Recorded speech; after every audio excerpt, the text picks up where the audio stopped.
Akashvani eight 90 के उपलक्ष्य में सुप्रसिद्ध गायिका छाया गांगुली से यूनुस खान की विशेष मुलाकात। निर्माण सहयोग सुहिता मराठे और प्रस्तुत करता है नेहा खरे।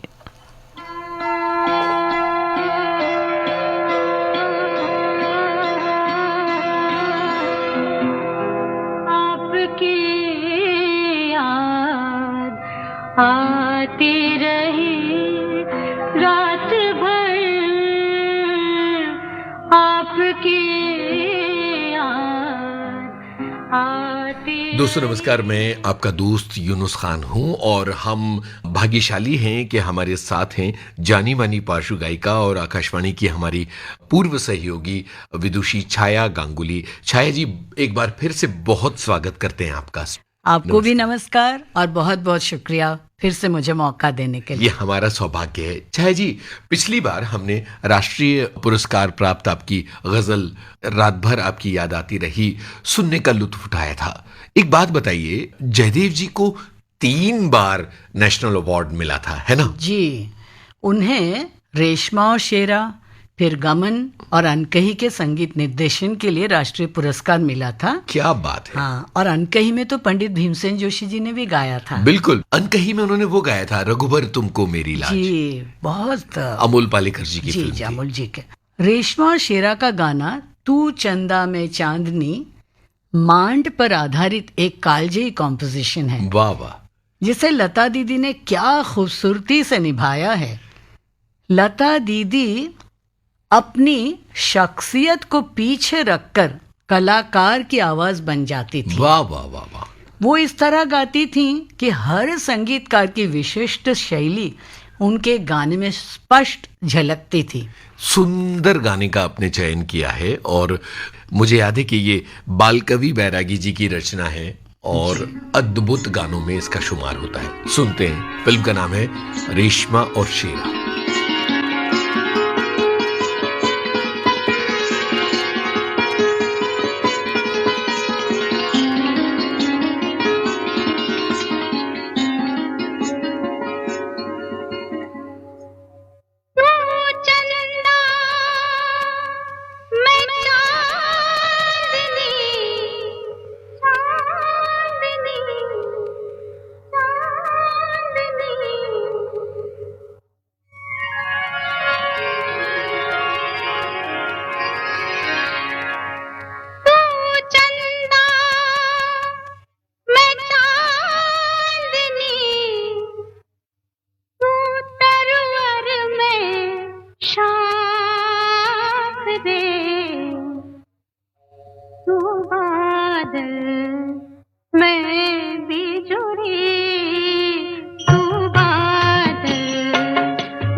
चंद्र किरण को छोड़ कर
छाया जी, जब आपको फिल्म गमन के लिए राष्ट्रीय पुरस्कार मिला, रात भर आपकी याद आती रही इस रचना के लिए, उस दिन की याद हमारे साथ साझा कीजिए। आपको राष्ट्रीय पुरस्कार की सूचना कैसे मिली और इससे जुड़ी बड़ी दिलचस्प कहानी है, वो हमें बताइए। जरूर। गमन की गजल आपकी याद आती रही के लिए मुझे राष्ट्रीय पुरस्कार 1979 में मिला था। जी जी। जब मैंने ये गजल गाई तब मैं 25-26 साल की थी। इत्तेफाक से मुझे राष्ट्रीय पुरस्कार भी 26वां ही मिला। वाह वाह, उम्र भी 26, पुरस्कार भी 26वां। 26वां। जी। तो हुआ ये कि उस दिन सुबह सुबह मेरी दीदी टाइम्स ऑफ इंडिया पढ़ रही थी। उन्होंने ही सबसे पहले राष्ट्रीय पुरस्कार मिलने की खबर टाइम्स में देखी और मुझे बड़े प्यार से गले लगाकर यह शुभ समाचार दिया। वाह। आकाशवाणी जाने से पहले मैं जयदेव जी को प्रणाम करने और उनका आशीर्वाद लेने उनके घर गई। जी। जयदेव जी भावुक हो गए, उनकी आंखें भर आईं, बोले जो मैंने सोचा था आज नेशन इज रिकग्नाइजिंग। क्या बात है। अब मैं महसूस कर सकता हूं कि उनकी खुशी का ठिकाना नहीं रहा होगा। उनकी इस बात में कितना आशीर्वाद और स्नेह है आपके लिए। जयदेव जी को फिल्म गमन के लिए सम्मानित किया गया था, नेशनल अवार्ड मिला था। जयदेव जी को गमन के संगीत निर्देशन के लिए राष्ट्रीय पुरस्कार मिला था उसी साल। जी जी। तो उनके ही पास मेरे पुरस्कार की सूचना आई थी। वही टेलीग्राम उन्होंने निकालकर मुझे दिखाया और मेरे हाथ में दिया। क्या बात है। देखिए, ये वो जमाना था जब इंस्टेंट खबर नहीं आती थी। जी। आज का जमाना ये है कि सोशल मीडिया के जरिए खबर आ जाती है। यहाँ हम ये सुन रहे हैं कि टेलीग्राम आता है, अखबार में छपता है, तब जाकर खबर मिलती है। जी जी। और अपने दफ्तर पहुंची, इसी बिल्डिंग में मैं काम करती थी। सेंट्रल सेल्स यूनिट, जी। जो कि विज्ञापन केंद्र था। और जैसे कि दफ्तर पहुंची तो गमन के निर्देशक मुजफ्फर अली जी और उनकी धर्मपत्नी सुभाषिनी जी, वाह। फिर अमीन सयानी जी और विज्ञापन की दुनिया के कई और लोग भी मुबारकबाद देने खुद आए। वाह। उस दिन सारा दफ्तर फूलों के गुलदस्तों से महक रहा था। क्या बात है। वाह। छाया जी, पुरस्कार समारोह के बारे में कुछ बताइए कि आपको किन से पुरस्कार मिला था और वो दिन कैसा था। जरूर। पुरस्कार समारोह के लिए जयदेव जी मुझे अपने साथ दिल्ली ले गए थे। जी जी। और यह मेरा पहला प्लेन ट्रैवल था। अच्छा। राष्ट्रपति श्री नीलम संजीवा रेड्डी जी के हाथों से मुझे राष्ट्रीय पुरस्कार मिला था। इस अवसर पर मेरे माँ बाबा भी उपस्थित थे, जो मेरे लिए बहुत बड़ी बात थी। अरे छाया जी, अपने माँ बाबा का शुभ नाम भी हमें बताइए। मेरी माँ का नाम था श्रीमती नीलिमा गांगुली जी। और पिताजी का नाम था श्री प्रबोध रंजन गांगुली। नाम लेने से ऐसा लगता है कि जैसे वो साथ उपस्थित हों। माँ बाबा के नाम से ही तो मेरा नाम है ना, सारा संसार है। अच्छा, इस अवसर पर जयदेव जी के निर्देशन में संगीत कार्यक्रम भी हुआ था। अच्छा। जी। सूचना और प्रसारण मंत्रालय के अनुरोध पर मैंने आपकी याद और कानन देवी जी का गाया कोई समझावे प्रीत सखी क्या है प्रस्तुत किया था। ओहो, ये तो बहुत पुरानी किसी फिल्म का गाना है।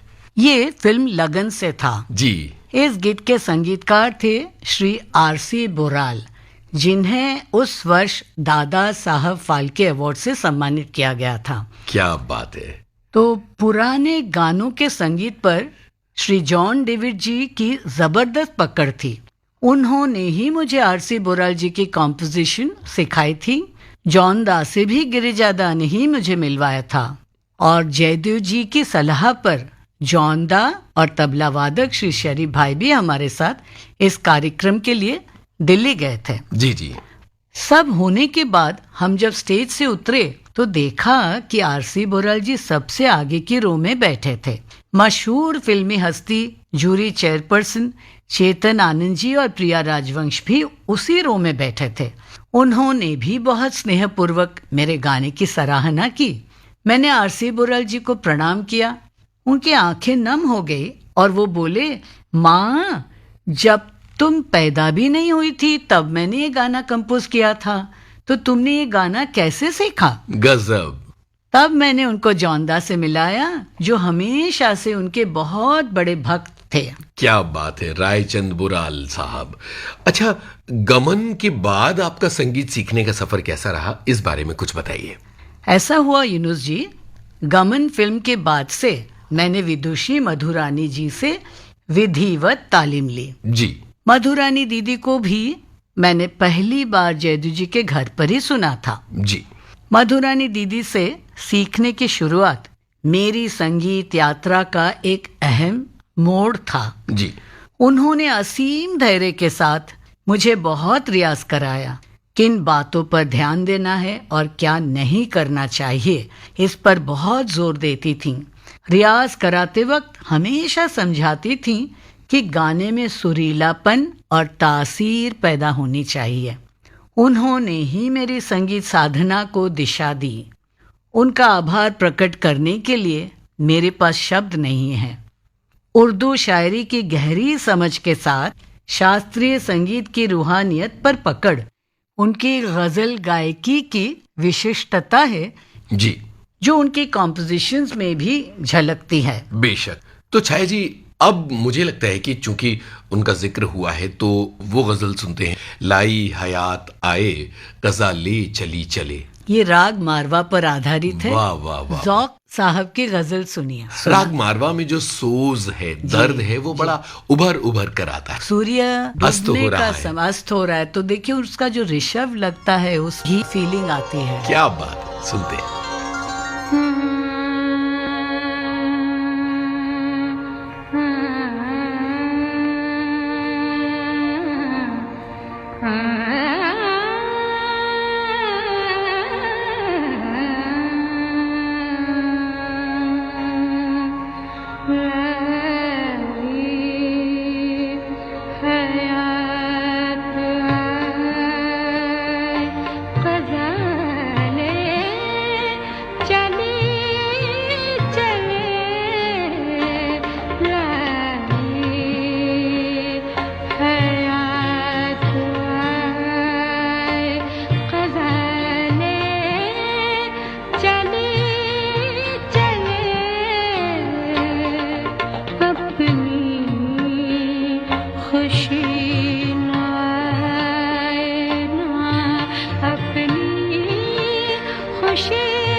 रहे यहाँ भी आए अभी चले जाए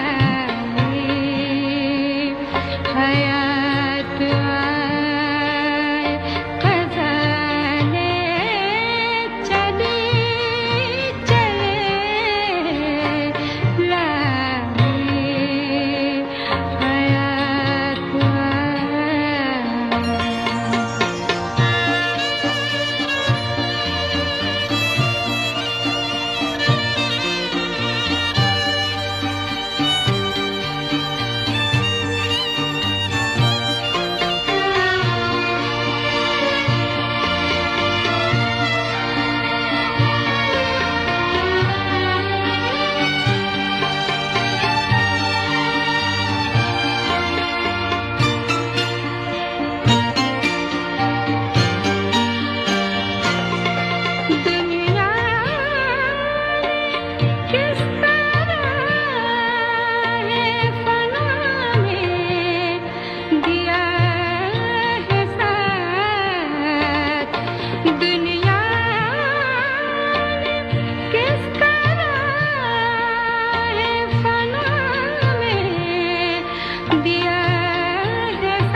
खुशी नाए ना अपनी खुशी चले लाई हयात आए क़ज़ा ले चली चले लाई हयात आए।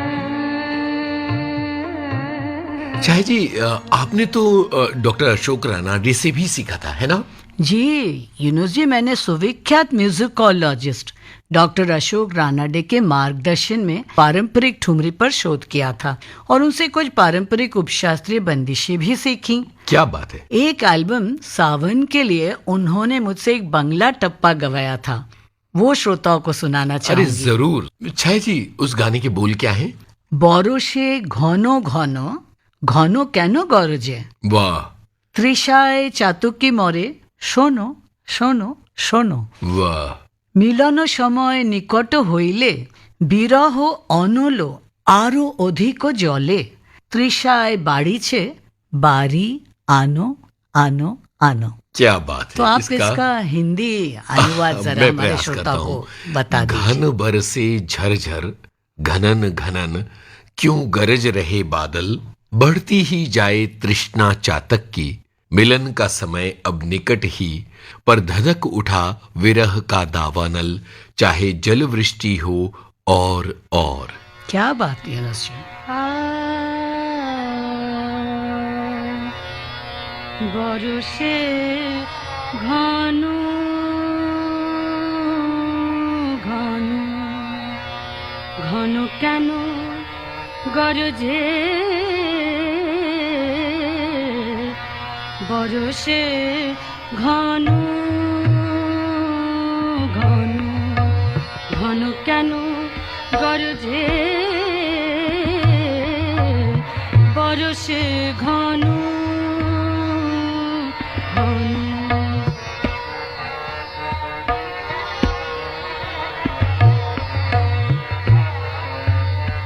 তৃষায় চাতকি মরে শোনো শোনো শোনো রে বরষে ঘন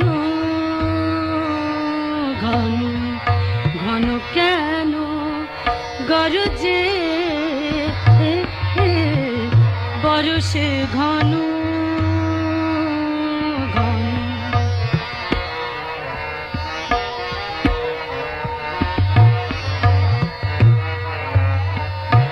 মিলন সময় নিকট হইলে বিরহ অনল আরধিক জলে তৃষায় বাড়িছে বাড়ি আনো আনো আনো হে বরষে ঘন ঘন ঘন কেন গরজে বরষে ঘন ঘন। छाया जी, आपके सीखने की जो प्रक्रिया है वो तो आगे भी निरंतर चलती रही? जी ईश्वर की दया से काम के साथ साथ सीखना हमेशा चलता रहा। जी। मैंने थोड़े थोड़े समय के लिए और गुणीजनों से भी संगीत सीखा, जैसे पंडित रामनारायण जी, डॉक्टर प्रभात त्रे जी, विदुषी शोभा गुट्टू जी, श्री शेखर सेन जी और उस्ताद इकबाल अहमद खान साहब। क्या बात है। छाया जी, संगीत सरिता में शास्त्रीय और फिल्म संगीत के दिग्गजों को बुलवाने का जो सिलसिला है वो किस तरह से शुरू हुआ, ये बताइए। ऐसा है कि संगीत सरिता तो पहले से ही प्रसारित होता था जी। इसके प्रोड्यूसर थे पंडित भुवनेश्वर मिश्रा जी। राग आधारित गीत सुनाकर राग के बारे में जानकारी दी जाती थी और रविवार को किसी कलाकार का साक्षात्कार होता था। हमारे वरिष्ठ उद्घोषक राम सिंह पवार जी इंटरव्यू लेते थे और मैं अनुरंजनी कार्यक्रम देखती थी। जी जी। जब मिश्रा जी रिटायर हो गए तब संगीत सरिता मेरे पास आया। आकाशवाणी के डीडीजी श्री MP लेले, जो स्वयं संगीत प्रेमी थे, उन्होंने मुझे कार्यक्रम के स्वरूप में थोड़ा परिवर्तन करने के लिए कहा। उस समय मैं HMV की अनुबंधित कलाकार थी। जब मधुरानी दीदी से सीखने ऑफिस के बाद उनके घर जाती थी, तब वहां भी बड़े बड़े उस्ताद कलाकारों को सुना। मेरे मन में आया कि यदि इन वरिष्ठ गुणीजनों को आमंत्रित किया जाए तो बहुत अच्छा और अनमोल कार्यक्रम बुना जा सकता है। ये सारी बातें मैं अपने अनुभवी सहकर्मी कब्बन मिर्जा जी से किया करती थी। क्या बात है। कब्बन मिर्जा जी ने कहा कि आप तो सभी कलाकारों को जानती ही हैं, कार्यक्रम की रूपरेखा तैयार कीजिए और कलाकारों को बुलाती जाइए। मैंने ऐसा ही किया। वाह। एक एक कलाकार को आमंत्रित कर रिकॉर्ड करना शुरू किया। प्रत्येक कलाकार के सानिध्य में उनकी विशेषता के अनुसार संगीत सरिता को ढाला और हर भाग अपने आप में खास और अनमोल बनता गया और लोग आज तक संगीत सरिता की उन श्रृंखलाओं को याद करते हैं। जी, गुणीजनों के आशीर्वाद से बहुत काम उस समय मेरे ख्याल से बहुत फ्रूटफुल रहा। जी जी। उस समय हमारी उपनिदेशक श्रीमती उर्वशी जोशी थी जी, जिन्होंने हमें बहुत प्रोत्साहित किया।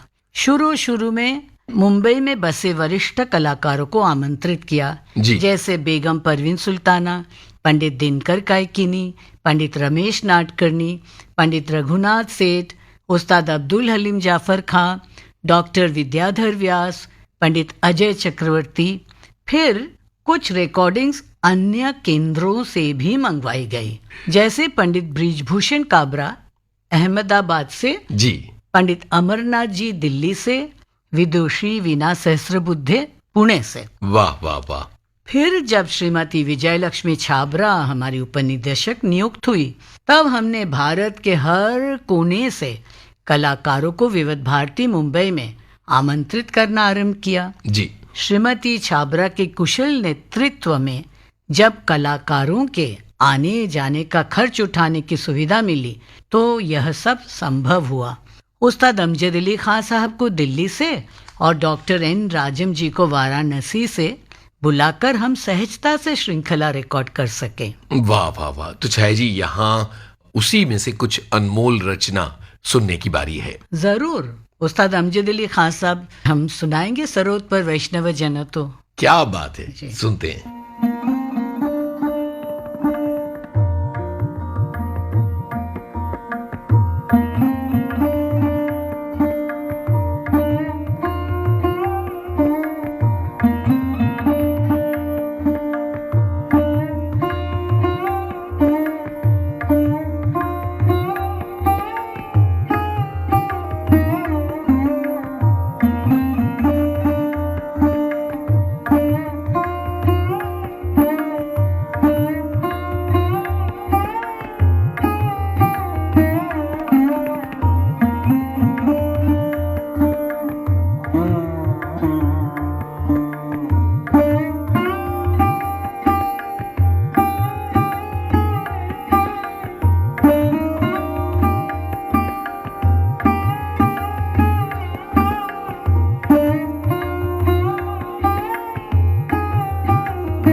शायद जी उस्ताद अमजद अली खान साहब की ये अनमोल रिकॉर्डिंग हमने सुनी।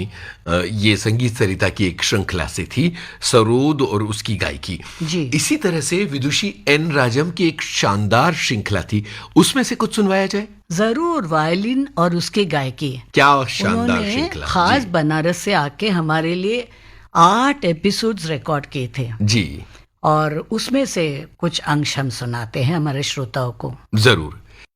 आई है बारी भजन की। पहली पंक्ति शुरू होते ही साफ मालूम होता है कि अमुक रचना है।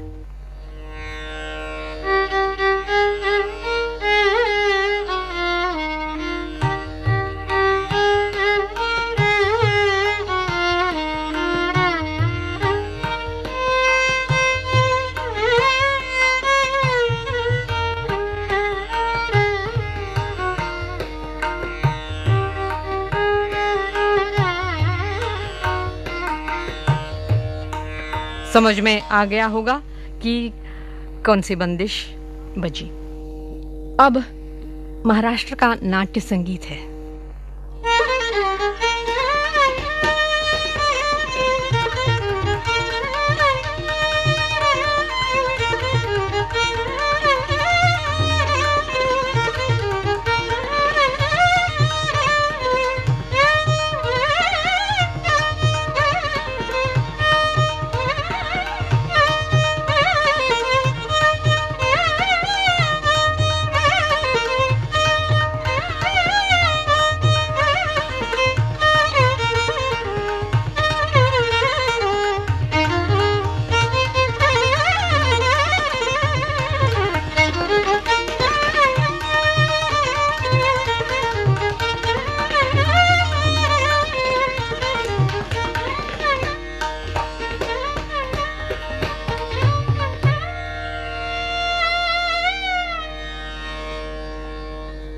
अब मैं वंदे मातरम प्रस्तुत कर रही हूँ और इसी के साथ मैं आप सबसे आज्ञा लेना चाहूँगी।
छाया जी, ये दो अनमोल रिकॉर्डिंग्स सुनकर ऐसा लगा कि संगीत सरिता में आपने कितना विलक्षण खजाना जमा कर रखा है। पर आज के इस कार्यक्रम का वक्त खत्म हो रहा है, तो अब इजाजत लेने की बारी है। पर मुझे अभी बहुत सारी बातें आपसे और करनी है, तो अगले भाग में आपसे मुलाकात होगी और तब कुछ और बातें मैं आपसे पूछूंगा। जरूर, बहुत बहुत धन्यवाद आपका। बहुत बहुत धन्यवाद। अब फिर मिलेंगे। आप सुन रहे थे आकाशवाणी के एफएम रेनबो पर आकाशवाणी एट 90 के उपलक्ष्य में सुप्रसिद्ध गायिका छाया गांगुली से यूनुस खान की विशेष मुलाकात। निर्माण सहयोग सुहिता मराठे, प्रस्तुतकर्ता नेहा खरे।